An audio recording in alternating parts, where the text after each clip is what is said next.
예레미야 7번째 시간입니다. 오늘 말씀은 예레미야 13장 1절부터 27절 말씀입니다. 7절부터 10절 말씀을 합독하고 예레미야 13장 전체 제5예언에 대해서 보도록 하겠습니다. 그러면 예레미야 13장 7절부터 10절 말씀을 한 목소리를 합독하도록 하겠습니다. 내가 유브라데로 가서 그 감추었던 곳을 파고 띠를 가져오니 띠가 썩어서 쓸 수 없게 되었더라. 여호와의 말씀이 내게 임하니라 이르시되 여호와께서 이와 같이 말씀하시니라. 내가 유다의 교만과 예루살렘의 큰 교만을 이같이 썩게 하리라. 이 악한 백성이 내 말 듣기를 거절하고 그 마음에 완악한 대로 행하며 다른 신들을 따라 그를 섬기며 그에게 절하니 그들이 이 띠가 쓸 수 없음 같이 되리라. 주여. 자, 12편의 단편 예언 선집 중에서 5번째 예언 제5예언을 보도록 하겠습니다. 2가지 비유와 3가지의 직접적인 경고를 통해서 심판을 경고하고 있습니다. 참 안타까운 일이죠. 그죠? 자, 예레미야 13장부터 15장까지가 제5예언과 제6예언입니다.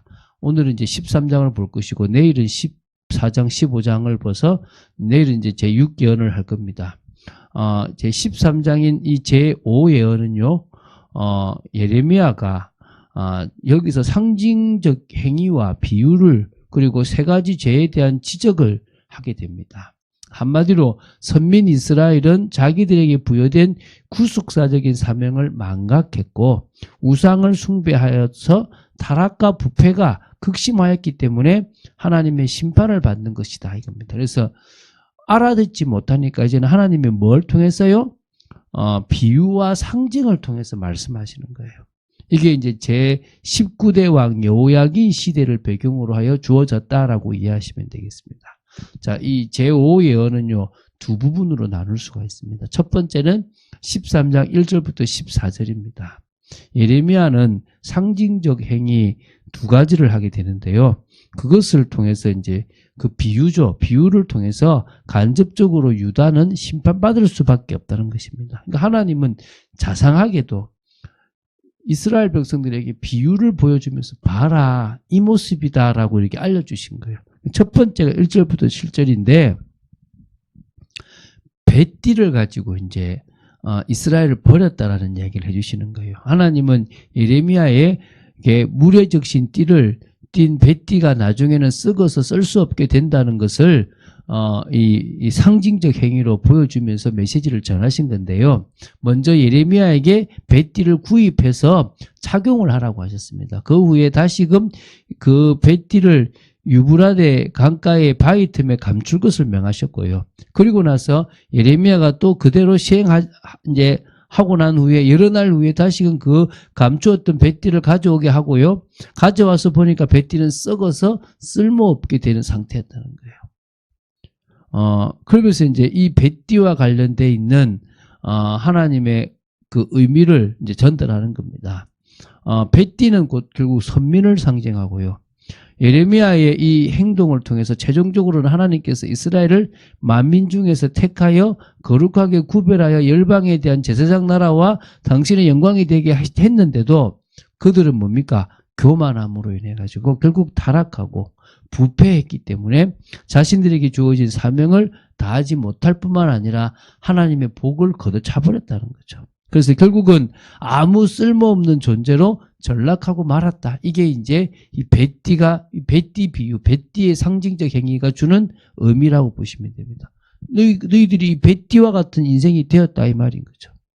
두 번째가 이제 12절부터 14절입니다. 포도주 가죽 부대 비유를 보여주셨어요. 이 비유를 통해서도 역시 심판을 예언한 겁니다. 하나님은 결국 보여주셨어요. 12절에 뭐라냐면 이스라엘의 하나님 여호와의 말씀에 모든 가죽 부대가 포도주로 차리라 하셨다 하라.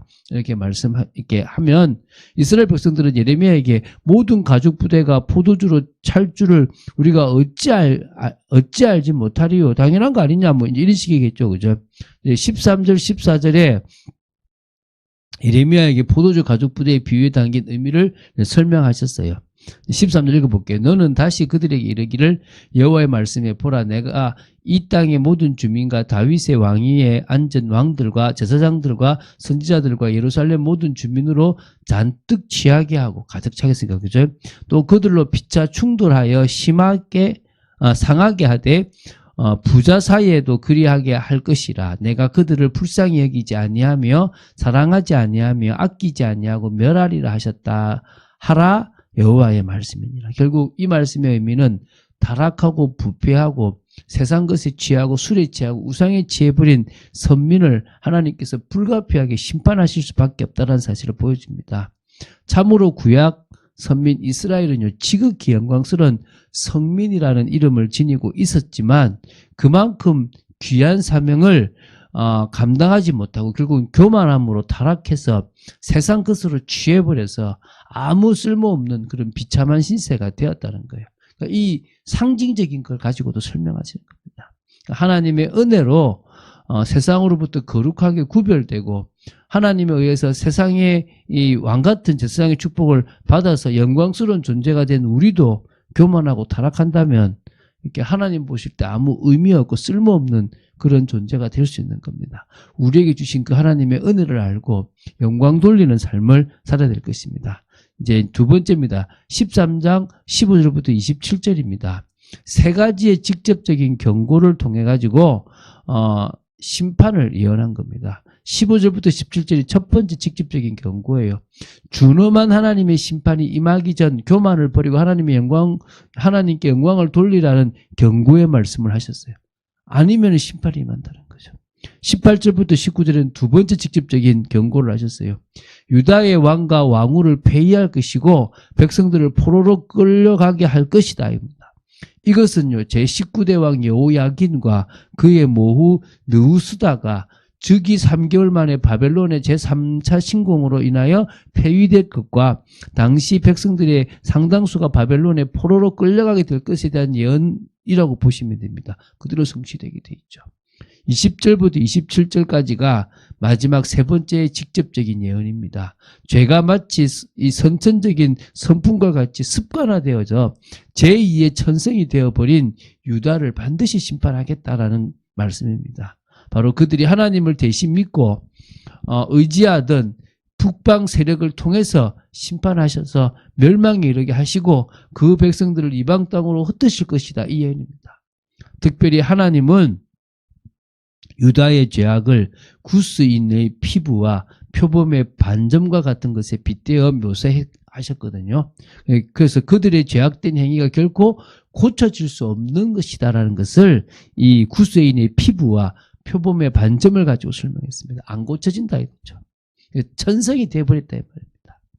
그래서 그들에 대한 심판이 절대 불가피한 일임을 강조했고요. 여기서 그들을 심판할 도구로 북방 세력은 누구죠? 바벨론을 가리킵니다. 그래서 이들에게 뭐냐면 친구 삼았던 자로 심판하겠다는 거예요.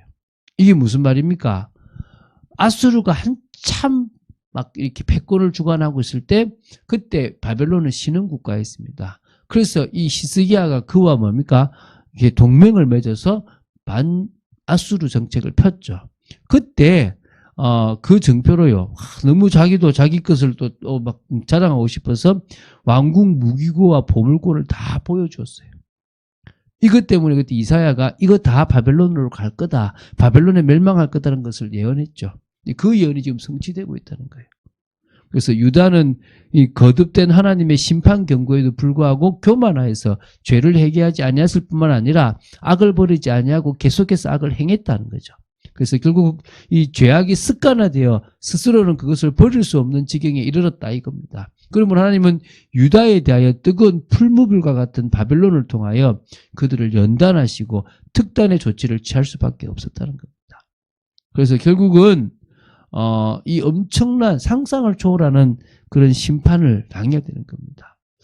제2오예언은요 한마디로 하나님께서 태초로부터 종말에 이르기까지 구속사의 그 모든 여정을 진행하시는데 성도 각자에게 부여해 주신 구속같은 사명이 있다는 겁니다. 그런데 그 사명을 잃어버렸다는 거죠. 그게 누굽니까? 이 유다 백성들이라는 거죠. 그것을 그러니까 혈방의 제사장 나라로서의 사명을 받았는데도 불구하고 그것을 잃어버리고 오히려 뭡니까? 교만하고 선민의식에 빠져버리고 실패한 인생을 살았다는 거예요. 얼마나 안타깝습니까? 그래서 결국은 책망을 받고 심판 경고까지 받게 되고 결국 하나님이 풀무불이라는 바벨론을 들어가지고 이스라엘을 연단시키고 있다는 거예요. 그리고 하나님은 계속 기회를 주시려고 하시는 겁니다. 하나님은 계속 은혜를 주시려고 하는 겁니다. 그것을 알아듣는 저와 여러분이 되어야 될 줄로 믿습니다. 그 축복을 누리고 오히려 심판받지 않으려고 몸부림치는 게 아니라 하나님의 은혜 열매를 맺는 쪽으로 가버리는 저희들이 되어야 될 줄로 믿습니다. 그걸 매년 추수 때마다 저희들이 이런 열매를 맺었고 이런 것을 창고에 넣었습니다라고 고백할 만큼 축복의 사람으로 세워지게 되기를 주 예수 그리스도 이름으로 축원드립니다. 주는 그리스도시요 살아계신 하나님의 아들이심을 고백합니다. 말씀 따라가는 축복 속에 또 저희들을 지켜주시고 이 말씀을 통하여 저희들이 더더욱 하나님께서 계속 말씀하시는 그 은혜의 말씀을 깨닫고 변화되는 저희들 되기를 간절히 소원합니다. 말씀 속에 있기를 원합니다. 역사하여 주시옵소서. 주 예수 그리스도 이름으로 기도드립니다. 아멘.